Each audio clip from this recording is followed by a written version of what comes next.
বন্ধুরা, যদি আপনারা প্রধানমন্ত্রী আবাস যোজনার বাড়ি না পেয়ে থাকেন তাহলে ভিডিওটা প্রথম থেকে শেষ পর্যন্ত দেখতে থাকুন। প্রধানমন্ত্রী নরেন্দ্র মোদী তৃতীয়বার প্রধানমন্ত্রী হওয়ার পর 3 কোটি প্রধানমন্ত্রী আবাস যোজনার বাড়ি তৈরি করার জন্য নতুন সিদ্ধান্ত নিয়েছেন। তো বন্ধুরা, যদি আপনারা প্রধানমন্ত্রী আবাস যোজনার বাড়ি না পেয়ে থাকেন তাহলে এবার কিন্তু দারুণ সুবর্ণ সুযোগ উঠে এসেছে। অতিরিক্ত যে 3 কোটি বাড়ি তৈরির সিদ্ধান্ত নিয়েছেন, কারা এখানে আবেদন করতে পারবেন এবং কারা আবেদন করতে পারবেন না, বাড়িতে কি কি থাকলে আপনারা আবেদন করতে পারবেন এবং আবেদন করার জন্য প্রয়োজনীয় ডকুমেন্টস কি কি লাগবে, সমস্ত কিছুই কিন্তু আপনারা এক এক করে জানতে পারবেন এই প্রতিবেদনের মাধ্যমে। তো আমাদের চ্যানেলে নতুন থাকলে চ্যানেলটিকে সাবস্ক্রাইব করে রাখবেন এই ধরনের নতুন নতুন ভিডিওর আপডেট পেতে।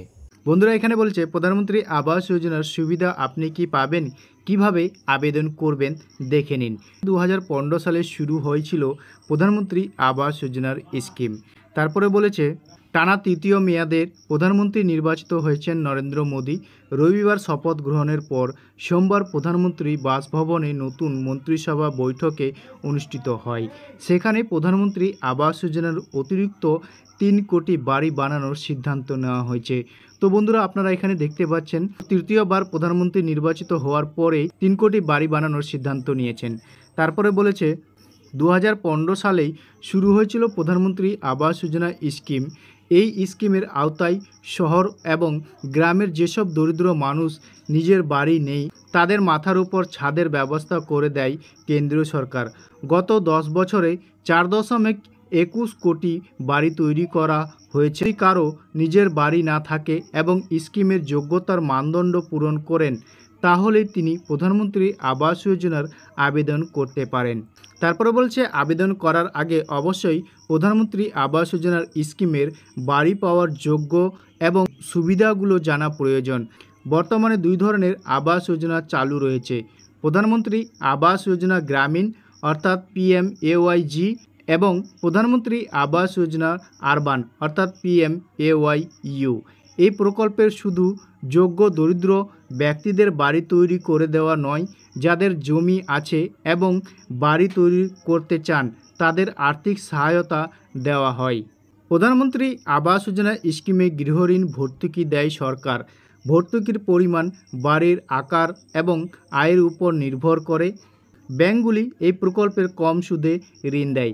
প্রধানমন্ত্রী আবাস যোজনা স্কিমে হোম লোন 20 বছরের মধ্যে শোধ করতে হয়। তারপরে বলছে যোগ্যতা। স্কিমের সুবিধা পেতে হলে আবেদনকারীর বয়স 18 বছর বা তার বেশি হতে হবে। পাশাপাশি আবেদনকারীকে হতে হবে ভারতীয় নাগরিক।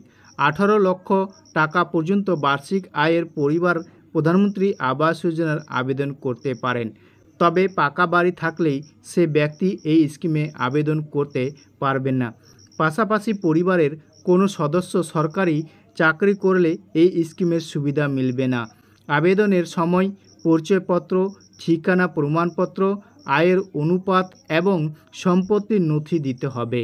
তো বন্ধুরা, আপনারা যদি এই প্রকল্পের আবেদন করেন তাহলে আপনাদের কিন্তু পরিচয়পত্র, ঠিকানার প্রমাণপত্র, আয়ের অনুপাত এবং সম্পত্তির নথি দিতে হবে। আবেদনের পদ্ধতি।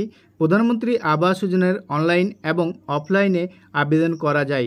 অনলাইনে আবেদনের জন্য আপনারা এই যে ওয়েবসাইটটি দেখতে পাচ্ছেন, অফিসিয়াল ওয়েবসাইটে যেতে হবে। তো আপনারা দুইভাবেই কিন্তু আবেদন করতে পারবেন। তো আশা করি বন্ধুরা ভিডিওটা বুঝতে পেরেছেন। ভিডিওটা কেমন লেগেছে কমেন্ট সেকশনে অবশ্যই কমেন্ট করে জানাবেন। আর এই ধরনের ভিডিওর আপডেট পেতে আমাদের চ্যানেলটিকে সাবস্ক্রাইব করে রাখবেন।